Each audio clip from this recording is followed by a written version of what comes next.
Hello everyone. I've been working in tech companies for about 14 years now. I changed multiple companies, I moved from one to another one, so I have a lot of experience, I would say. So as you know, tech moving is so fast. Technology moving fast, people moving fast, someone is learning more, someone is learning less, and it's always going to be a competition. With recent layoffs and a recent shift to AI, we found that at work, it's kind of a more pressure, more competition, and people start burning out. So I've been in this place where I had to feel myself that I'm not good enough, I'm not kind of doing enough, what should I do then? And I also went through some burnout as well. So today's talk, I want to focus on how to achieve success and resilience, how to be successful without burning out. So I actually came this through some mistakes that I done, some wins, some projects that I ran through, and also insights that from my incredible colleagues that kind of shared their insights for me to also capture. So I found my own strategy that you can also apply. I will share it, everything. So you also learn from me and you won't need to go even through hard mistakes that I had.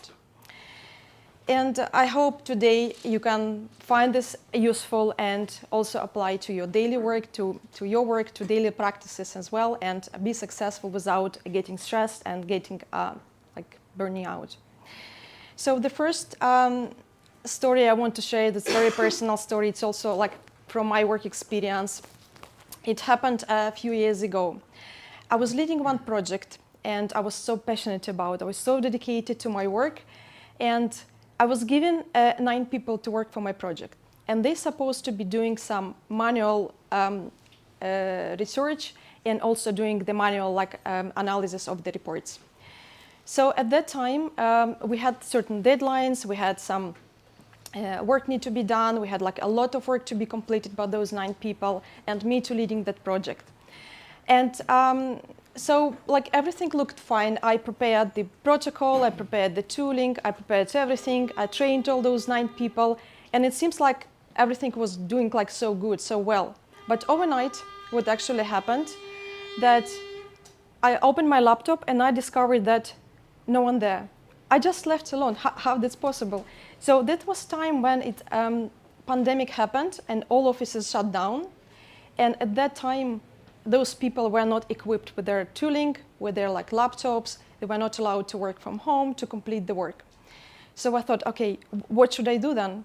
If we have targets, we have work to be completed, and also it was a huge risk for the company. If we not complete it, we might face certain fines and certain reputational risks.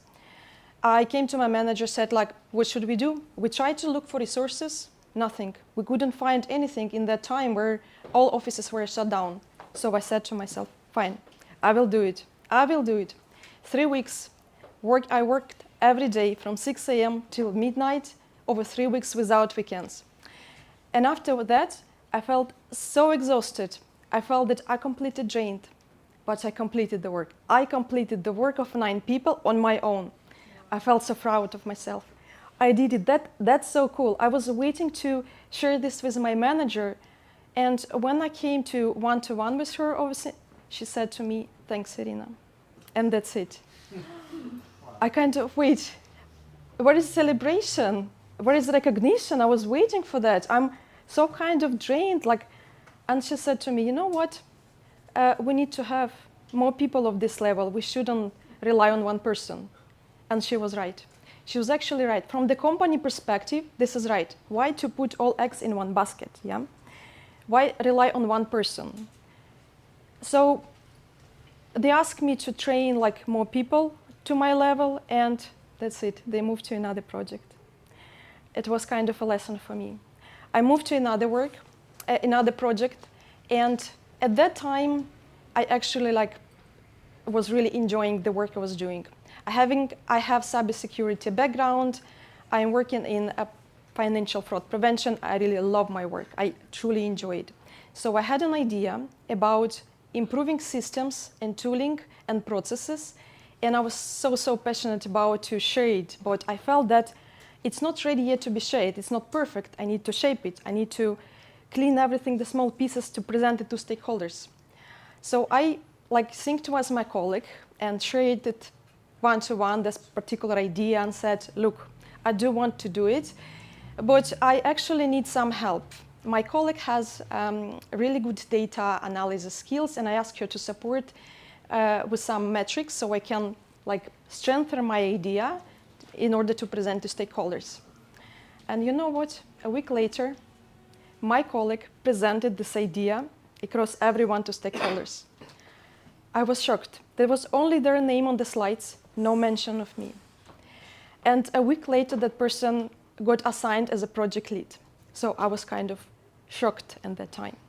So I asked that person to speak in private, not to fight, not to kind of identify what happened, but I actually came to the point that about, okay, how this has happened? No, I didn't ask this question. I asked actually I see you have this idea.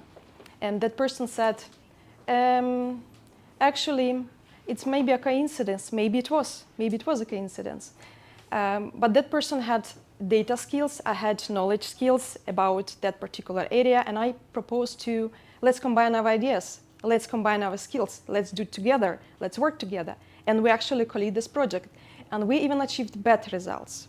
Better results and better impact. So we actually done it very well. So what I could do in that space, when that happened, I could come to my manager and said, look, someone had stolen my idea. But then from the company perspective, it doesn't matter whose idea it was. As long as we work together, as long as we deliver impact, this is matter. So this kind of situation and in multiple other things that I learned from my experience brought me to one point that if you're working hard and burning out, the people won't kind of remember how much hours you spent. They only worried about the deliverables and if the work has been delivered. No one asked if I slept well, if I kind of had some rest after a long project or a lot of work done. And burning out is not leading me to anywhere. So I start kind of strategizing what can I do to just be myself and not losing energy and grow personally and professionally, and how can I shape myself in the way of enjoying the work. And as you can see, I'm smiling. 15 years, almost 15 years in IT companies, I'm growing and I'm kind of managing my boundaries, so everything looks fine. And now I have 5 steps I want to remember, and this is something that you can take today from me and apply to your work or personal life. So the first one is my colleague shared it with me, but it took me some time to adjust it and understand it and also find the way to apply. Work smart, not hard. Identify what are other biggest things that can bring impact. What 20% of work can bring 80% results. This is your focus. This is something that you have to be focusing on. And also focus on impact rather than numbers of hours you worked. Just doing that way. And it's not about doing everything. Just ensure that you're prioritizing your work, just whatever is matter most for your company or your manager. Another thing that learn to shift priorities. This is something that I learned recently, but in kind of working super well. So if I have a lot of work to be done, I'm kind of listing them in this line by line and trying to finish them all, just sticking this is done, and trying to do whatever I don't like, but I have to do. I'm trying to do it the first step. So, but the main thing is here that the technology changes, the work is changes, the priority are changes, changing. So in that case, I setting one-to-one with my manager or ask the stakeholders what they're top of mind now. And this is the way how I shift my projects. So I work within my scope, but I actually shift within that particular priority to ensure that I am kind of in line with them. The other thing, be visible. If you are not visible, if you're not saying about your success, no one will know that you're successful. Just talk about it, speak up about it. And if you see your colleagues are helping you, give them appreciation. And next time you will see they will appreciate for your work. Be visible, speak up. Even if it's not polished, if it's not ready yet, just publish, talk about it, and the people will know your direction and will come to you to support you. For number 4, protect your boundaries, protect your energy. No one will protect your energy. Just imagine you have your dream business and you come to office one day and see everyone miserable. What would you do? You would support them. You would offer your help. You will lead with courage. You will lead with support, compassion, with clarity. Just do the same to yourself. Lead yourself with compassion, with clarity, and support the boundaries. And the last thing is redefine competition. The only person you should compete is yourself in past. Don't compare yourself to others, because always going to be someone faster, louder, is going to be someone who is running faster and presenting faster the ideas. Instead, if you see there is a competition happened, try to collaborate with that person, and the only person to compete is yourself. If there is only one thing that I want to take with you, for you today, is that there is only one you. Tomorrow going to be a lot of work. The day after is going to be more work. But there is only one you. Focus on you. Focus on your happiness, your wealth. This is the most important, and this is priority number 1. Thank you.